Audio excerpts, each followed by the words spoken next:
একটা যে ছাপনি তার প্রতিফলন এই উপনির্বাচনের মধ্যে ঘটেছে, এ নিয়ে ভবিষ্যৎ দিনে গ্রহণ করতে হবে। কিন্তু আমরা লক্ষ্য করলাম যে সরকার 5 জনের একটা কমিটি তৈরি করলো, মুখ্যমন্ত্রীও বিজেপি দল। আগে যিনি মুখ্যমন্ত্রী ছিলেন তিনি বিজেপি না, সবাই প্রায় গুপ্ত টিভি বলো সংবাদ মাধ্যম। আপনার চিন্তা অনেকের মধ্যে ছিল, দেখা গেল এই নির্বাচনে সেই যে আসনটি 35 বছর যাবৎ অবিশ্বাস্য রকম ত্রিপুরা এরকম ঘটনা ঘটেনি। ভারতবর্ষ স্বাধীনতার পর এরকম ঘটনা কোনো নজির নেই। এটা সাধারণ আপনার আত্মহত্যার ঘটনা, এটা সাধারণ মানুষ মনে করছে না, আমরাও মনে করছি না। এটার পেছনে আমাদের ত্রিপুরাতে আরএসএস নিয়ন্ত্রিত বিজেপি যে দুঃশাসন চালাচ্ছে গত 8.5 বছর যাবত, এবং এর বিরুদ্ধে যখন আন্দোলন মাথা চাড়া দিয়ে উঠছে তাকে অবদমিত করবার জন্য একদিকে তাদের মাসলম্যান যাদেরকে ব্যবহার করে ভোট বৈতরণী পার হওয়ার চেষ্টা করছে, আরেকদিকে পুলিশকে ব্যবহার করে এই আন্দোলনকে দমিয়ে রাখার চেষ্টা করছে। আর যে দুর্নীতি ইত্যাদি হচ্ছে, কালোবাজার ইত্যাদি হচ্ছে, দেশা ত্রিপুরা ছেড়ে গেছে, আমাদের নতুন ছাত্র যুব শক্তি সর্বনাশ করে দেওয়ার চেষ্টা করছে।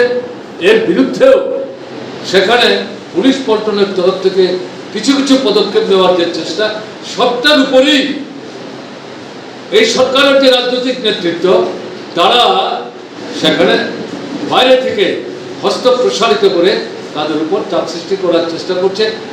এবং এই ক্ষেত্রে ডাইরেক্টর জেনারেল অফ পুলিশ এগুলোর বিরুদ্ধে রুখে দাঁড়িয়ে পুলিশ হিসাবে তাদের যে নৈতিক দায়িত্ব, গণতান্ত্রিক দায়িত্ব, প্রশাসনিক দায়িত্ব, সেই দায়িত্ব স্বাধীনভাবে প্রতিপালন করতে পারছিলেন না বলেই সাধারণ মানুষ মনে করছে তাতে খেদে ক্ষোভে বিক্ষোভে এই সরকারের প্রতি ঘৃণার প্রদর্শন, ক্ষোভের প্রদর্শন এবং তার যে অবস্থান, এই অবস্থানের প্রতি যে অসমর্থন, তারই দৃষ্টান্ত স্থাপন করার জন্য তিনি এই আত্মহত্যার পথ বেছে নিয়েছেন। এটা বেদনাদায়ক। আমাদের বামফ্রন্ট সরকার থাকার সময় এই ভদ্রলোক আইপিএস হিসেবে নিজে যখন যোগ্যতা অর্জন করলেন, এসডিপিওর পদ থেকে কাজ আরম্ভ করেন, বামফ্রন্ট সরকার থাকাকালীন সময় পর্যন্ত আইজি ল অ্যান্ড অর্ডার পর্যন্ত দায়িত্ব পালন করেছেন। তারপরে তিনি বদলে হয়ে চলে যান। এরপর বিজেপি সরকার আসার পর গত বছর 2.5 আগে তিনি রাজ্যে ফিরে আসেন এবং ডাইরেক্টর জেনারেল পুলিশের দায়িত্বে তিনি বৃত হন। চাকরিটা শেষ, 7 বছর হয়ে গেছে। তারপরেই সরকার, যেহেতু তার একটা সুনাম সুখ্যাতি আছে এবং কাজকর্মের ক্ষেত্রে তিনি একটা নীতিবাদী দৃষ্টিভঙ্গি নিয়ে চলবার চেষ্টা করছেন, কাজেই তার যে সুনামটা এটাকে ব্যবহার করে সরকার তার স্বার্থ সিদ্ধি করবার ভাবনা নিয়ে তাকে সম্ভবত রেখে দেওয়ার চেষ্টা করেছেন। কিন্তু এতে তার সাথে নিশ্চিতভাবে একটা ভিন্নমত, দ্বিমত, সংঘাত সেখানে তৈরি হয়েছে বলেই সাধারণ মানুষের বিশ্বাস। অপরদিকে জনগণের মধ্যে খুব উঠছে, মিছিল করতে দিচ্ছে না, মিটিং করতে দিচ্ছে না, প্রতিবাদ করতে দিচ্ছে না, ডেপুটেশন দিতে দিচ্ছে না, অফিস খুলতে দিচ্ছে না। পুলিশ কি করছে? তাতে পুলিশের মহানির্দেশক হিসাবে সম্ভবত তার মধ্যে এটা তাকে আঘাত করছে, আমি তো দায়িত্ব পালন করতে পারছি না। পুলিশ পারছে না মানে তাদের 1 নম্বর নেতা হিসেবে ডাইরেক্টর জেনারেল অফ পুলিশ, আমি তো আমার দায়িত্ব পালন করতে পারছি না। কিন্তু তিনি সরকারের এই ভূমিকাকে যে সমর্থন করেন না, জনগণের কাছে আত্মহননের মধ্য দিয়ে এই বার্তায় দিয়ে দেওয়ার চেষ্টা করেছেন, আমি আপনাদের শত্রু ছিলাম না। আপনারা যে বিষয়গুলির বিরুদ্ধে আচরণ করে ভূমিকা নেওয়ার চেষ্টা করছিলেন আপনাদের গণতান্ত্রিক অধিকার প্রয়োগের মধ্য দিয়ে, তাতে আপনাদেরকে যেভাবে সাহায্য করা দরকার সেই দায়িত্ব পালন করার ক্ষেত্রে আমরা আমাদের দুর্বলতা দেখিয়েছি কিন্তু আমরা আপনাদের সঙ্গে আছি। অর্থাৎ এটার মধ্য দিয়ে জনগণের মধ্যেও একটা বার্তা কিন্তু পৌঁছে দেওয়ার চেষ্টা করেছেন। আমাদের দাবি ছিল এটা একটা স্বাভাবিক আত্মহত্যার ঘটনা, এটা গভীরে গিয়ে তদন্ত করতে হবে। তার জন্য ত্রিপুরা হাইকোর্টের একজন বিচারপতিকে এই তদন্ত কমিটির মাথায় বসিয়ে দ্রুত তদন্ত শেষ করে সমস্ত বিষয়গুলো উদ্ঘাটন করে কার্যকরী পদক্ষেপ ভবিষ্যৎ দিনে গ্রহণ করতে হবে। কিন্তু আমরা লক্ষ্য করলাম যে সরকার 5 জনের একটা কমিটি তৈরি করলো, তাতে পশ্চিম ত্রিপুরা জেলার যিনি পুলিশ সুপার তাকেই তার প্রধান করলেন। এই যে বিভিন্ন রাজনৈতিক দল, বামপন্থীদের অন্তর্ভুক্ত 4টা রাজনৈতিক দল, মার্ক্সবাদী কমিউনিস্ট পার্টি সহ কংগ্রেসও আমাদের মতোই তারাও এই দাবি করলেন। এবং কোনো দিক থেকেই এই যে হাইকোর্টের একজন বিচারপতিকে দিয়ে এই তদন্তটা করা দরকার, এই যে দাবিটা উঠলো, সোচ্চারিত হলো, এটার বিরুদ্ধাচরণ কেউ করেননি। কিন্তু এই সরকার এই কমিটি তৈরি করলো না। রাজ্যপালের সঙ্গে ডেপুটেশন দেওয়া হলো, সেখানে তার দৃষ্টি আকর্ষণ করা হলো।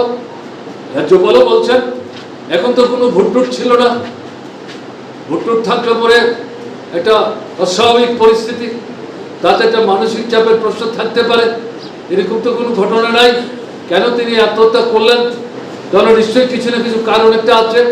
আমরা যখন ডেপুটেশনে গেলাম, রাজ্যপাল যখন এই কথা নিজে থেকেই বলছেন, তাকেই আমরা বললাম এই কারণেই তো সত্য উদ্ঘাটনের জন্যে, কারণ উদ্ঘাটনের জন্যে আমাদের রাজ্যে হাইকোর্টের একজন বিচারপতি যদি চিফ জাস্টিস রাজি হন, কোনো আপত্তি নাই, তাদের নেতৃত্বে কেন এই তদন্তটা হবে না? রাজ্যপাল আপনার দৃষ্টি আকর্ষণ করছি, আপনি হস্তক্ষেপ করুন, এই একটা নূতন এই এনকোয়ারি কমিটি তৈরি করার জন্য সরকারকে বাধ্য করুন, এই দাবি তার কাছে আমরা তুললাম। পরবর্তী সময় দেখা গেল 5 জনের তদন্তকারী কমিটিতে তারা আরো 15 জন যুক্ত করে এটাকে 20 জনের কমিটি করলো। কিন্তু আসল যে দাবিটা আপনার হাইকোর্টের একজন বিচারপতি, এই প্রশ্ন কিন্তু দেখা গেল তারা মাথা ঘামাবার চেষ্টা করলো না। এর থেকে একটা যেমন বিজেপির আত্মহত্যা, এটা স্বাভাবিক ঘটনা না, ত্রিপুরায় যা চলছে অরাজকতা, এটা তারই একটা প্রতিফলন। আরেকদিকে তদন্তের জন্য হাইকোর্টকে উপেক্ষা করে এই যে প্রশাসনিক অফিসারের মধ্যেই সেখানে এই তদন্তের বিষয়টা সীমাবদ্ধ রাখার চেষ্টা করছে, তার থেকে সঙ্গত কারণেই প্রশ্ন সৃষ্টি হয়েছে। একটা কিছু আড়াল করার চেষ্টা হচ্ছে, একটা কিছু চেপে যাওয়ার চেষ্টা করছে, একটা কিছু দুর্বলতা ঢেকে রাখার চেষ্টা করছে। তাহলে অসুবিধা নেই, তদন্ত হবে, তাতে একজন বিচারপতি থাকবেন। হাইকোর্ট তো আমাদের ত্রিপুরায় এখন আছে, অতীতের ত্রিপুরায় এরকম বিচারপতিদের অন্তর্ভুক্ত করে এই ধরনের হত্যাকাণ্ড অথবা অস্বাভাবিক মৃত্যু ঘটনার প্রেক্ষাপটে তদন্ত হয়নি, ঘটনাটা তো না। আপনারা যারা পুরনো মানুষ বিমল সিংকে জানেন, তিনি আমাদের মন্ত্রী ছিলেন, তার ভাইকে সন্ত্রাসবাদীরা অপহরণ করেছিল, তাকে উদ্ধার করার জন্য তিনি ঝাঁপিয়ে পড়েছিলেন। সেই জায়গায় প্রলোভনের ফাঁদে ফেলে তাকে নদীর তীরে নিয়ে গিয়ে এই কমলপুর মহকুমায় তাকে এবং তার কনিষ্ঠ ভ্রাতাকে সেখানে সন্ত্রাসবাদীরা খুন করে। আমরা এটা তদন্ত করার জন্য, আমাদের রাজ্যে তখন আপনার উচ্চ আদালত নাই, সেই সময়ে আমরা আপনার পশ্চিমবাংলার একজন বাসিন্দা, তিনি ভুবনেশ্বরের যে হাইকোর্ট, এই হাইকোর্টের চিফ জাস্টিস ছিলেন, তিনি সেখান থেকে অব্যাহতি নিয়েছেন, তাকে আমরা বাছাই করে এনে আমাদের রাজ্যের রাজ্যপালের সঙ্গে কথাবার্তা বলে তার পরামর্শ আমরা নিয়েছি এবং তিনিও বলেছেন এটাই ঠিক হবে। তাকে চেয়ারম্যান করে আমরা কিন্তু এই কমিশন তৈরি করেছিলাম এবং তিনি খুব পরিশ্রম করে এই তদন্ত করে যে রিপোর্ট তৈরি করেছেন, সেই রিপোর্ট আমরা বিধানসভায় উপস্থিত করেছি। এই রিপোর্টে তিনি বামফ্রন্ট সরকারের সমালোচনা করেছেন। আমরাই কিন্তু এই তদন্ত কমিটি তৈরি করেছি।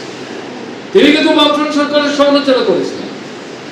আপনাদের সরকার একজন মন্ত্রী তার নিজের খুশি মতো এইভাবে সমস্ত নিয়ন্ত্রণের বাইরে গিয়ে সন্ত্রাসবাদীরা কৌশল করে তাকে এইভাবে ডেকে নিয়ে গেল, আর তিনি সেখানে ছুটে গেলেন এবং বেঘুরে জীবন দিলেন। এটি কিরকম কথা? আপনারা কেন সরকার থেকে নিয়ন্ত্রণ করার চেষ্টা করলেন? আমরা কি করেছি এটা তো এই ভদ্রলোক যিনি তদন্ত করেছেন তার কাছে তো সব ব্যাখ্যা বিশ্লেষণ করার সুযোগ নেই। এবং বিমল সিনহা এবং তার যে এই ধরনের চলন পদ্ধতি, ঠিক আছে, ভাইকে অপহরণ করে নিয়েছে, তাকে উদ্ধার করার জন্য তিনি যে সাহসী আত্মপ্রত্যয়ী ভূমিকা নিয়েছেন এটা নিঃসন্দেহে অভিনন্দনযোগ্য। কিন্তু তিনি একজন মন্ত্রী, জনগণের প্রতিনিধি, তার চলনে বলনে গতিধারার মধ্যে একটা নিয়ন্ত্রণ নিশ্চয়ই থাকবে। ওই চেয়ারম্যান চিফ জাস্টিস একটা হাইকোর্টের, তিনি তার রিপোর্টের মধ্যে তারও কিন্তু সমালোচনা করেছেন এবং সবটা করার পর তিনি কতগুলি পরামর্শ দিয়ে দিয়েছেন।